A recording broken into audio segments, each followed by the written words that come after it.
Sementara itu, saudara, kelompok peternak burung puyuh di Lampuh Kutam di Gampong Lamkrut, Kecamatan Loknga, Aceh Besar, sukses mengembangkan usaha ternak puyuh petelur. Usaha kelompok ini menghasilkan ribuan telur puyuh setiap hari dengan omset jutaan rupiah per hari. Kelompok peternak burung puyuh Lampuh Kutam ini terdiri dari 5 orang warga Gampong Lamkrut, Loknga, Aceh Besar. Sejak 4 tahun lalu, mereka mencoba membuat peternakan puyuh petelur. Setelah melihat kelompok peternakan lain sukses dalam mengembangkan usaha mereka ini.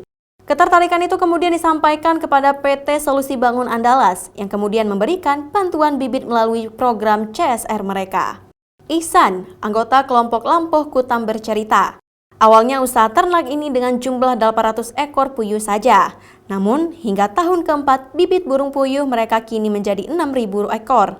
Dari jumlah ribuan puyuh petelur ini, kini mampu menghasilkan 3.000 telur per hari, dengan omset sekitar 1,3 juta per hari. Produk mereka dipasarkan ke sejumlah kios-kios tradisional, pasar tradisional, hingga supermarket dan juga grocery. Karena kebutuhan kalau misalnya di langganan kita itu permintaannya kalau sehari 10.000 seharusnya. Kita mampu? Kita mampu hanya 4.000, 3.000. Kalau itu pun sekarang kita masih didukung oleh kawan-kawan kita. Ada peternak lain yang mendukung kita, support kita. Kalau misalnya kita, ya betul. Kalau dari sini 3.000, Pak. Itu berapa ekor puyuh? Itu sekarang 6.000, Pak. Oh, Menurut Ihsan, kelompok peternak Lampuh Kutam hingga kini belum mampu memenuhi permintaan pasar per hari di Aceh.